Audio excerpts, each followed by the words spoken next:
I could truly say that this book has actually changed my life. What's going on, guys? Welcome back to eCom Street, the best channel for e-commerce content. I just want to apologize really quick. If you guys have been watching our videos for the last 3 to 4 months, you've noticed that every time I film, I'm in different spots. And it's just because my house is under renovations and I haven't had really any quiet places to film, neat spaces to film in, so I've had to resort to filming in my car. But this will be changed very soon, I promise. I'll be back in the lab again, where the eCom Street sign is and everything. So without further ado, let's talk about this video and about one of the books that I've actually read that's really changed my life in the way I actually develop habits. If you guys aren't aware of habit forming, it's a very, very powerful, very life-changing thing that it can be for some people.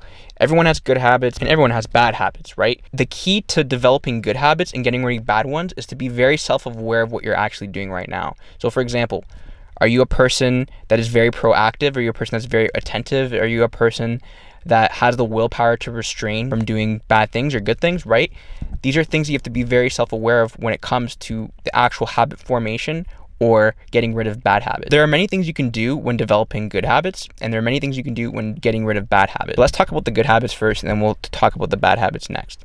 Developing good habits. How do you develop a good habit? Without spoiling too much of this book, I'll just tell you kind of the things that I've related to e-commerce that's generally improved my my results and generally just to improve the way I work. There are 4 things you have to recognize when creating good habits and being aware of habits. So there's the 2 C's and the 2 R's. The first 2 C's are cue and craving. The second 2 R's is response and reward. So I'm going to be talking to you guys about how cue, craving, response, and reward actually was implemented into the habit I developed for my e-commerce brand. So when it came to forming good habits for my e-commerce business, there was one thing that really stood out to me, and that was actually making the actual habit you want to create very attainable and very easy to get to.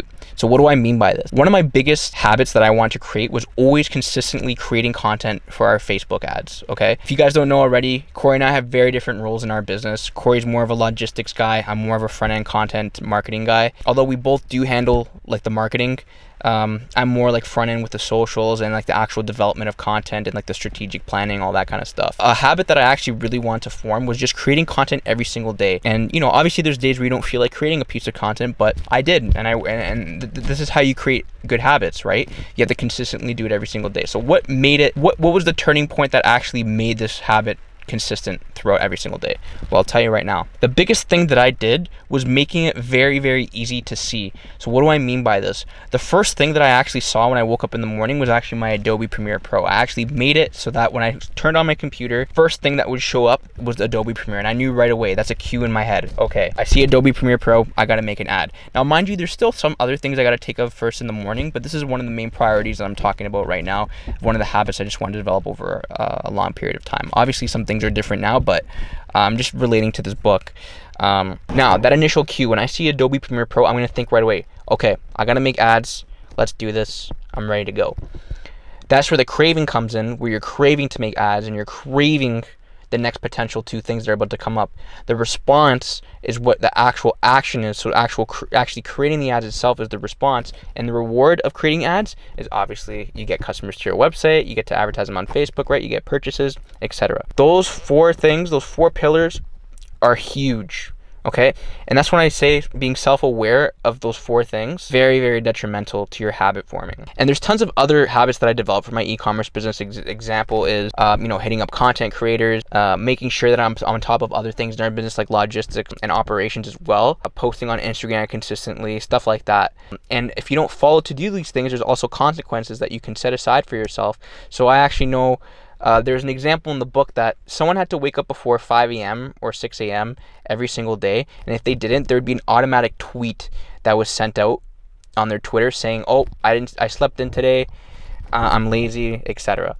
And that was an actual thing. So he used that to his advantage because he knew that if he wasn't going to get up at 6 a.m., this tweet would be sent out and, it would just be hilarious because everyone would know that he's sleeping in, right? So sometimes there are things that you just have to put in front of yourself in order to achieve these results. And now I talked a little bit about the negative habits that you want to get rid of. So let's go to this now. Getting rid of negative habits. So again, when you see something that you're urging, so this is going to be, I can't really relate to smoking because I don't smoke, or like eating unhealthy. Like I generally eat healthy, but let's say like you want to quit smoking. You know, the best way to get rid of smoking, obviously number one, is if you have a pack of cigarettes, just throw them out, right? Like that's the best way to that's the best way to stop smoking cigarettes, right? Just throw out the package and gone. But then you get those initial cravings and you get the initial, you know, like temptations, right? Or so I'm told.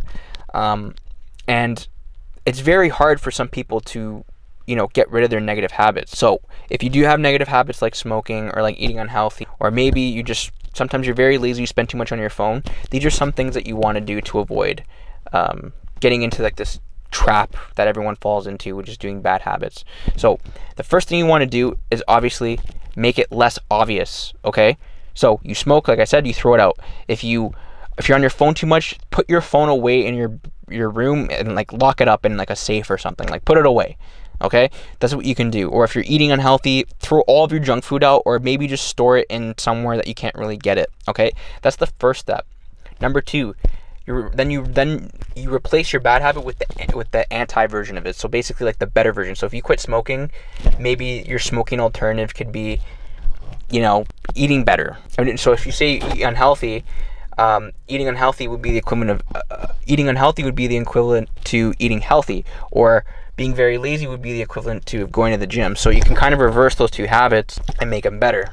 And number three is obviously just talking about it and making it very, very apparent for people. So, you know, say you do want to quit smoking, have someone involved with it, honestly. Maybe every time you smoke, or every time you don't smoke, like every week you don't smoke, maybe you can reward yourself and you can take yourself out to dinner or something like that. You know, like make it very pleasurable so that every time that you do stop your negative habits, you reward yourself with it and you feel very good about it. Or get someone involved, like I said. You know, that could be a friend. They can monitor your status. Maybe you can have some sort of system where your friend could see if you stop smoking or not. Or every time you eat healthy, maybe you guys could sign into the same account by tracking your calories on an app and just seeing like what you've eaten and what you haven't.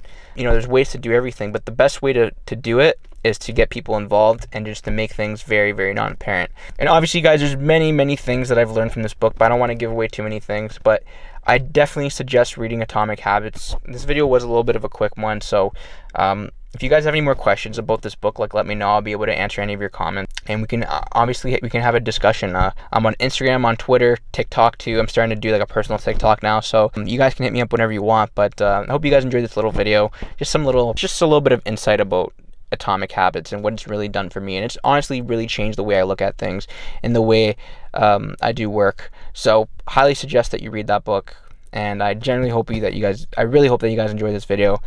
Please make sure to like, comment, and subscribe on this video. I really, really appreciate your feedback and the like, because it does boost our video into the algorithm, which will get us more views and more subscribers eventually. So we're a growing channel, guys, and I really, really appreciate all the love that we've been seeing recently. So thank you very much. Keep it up.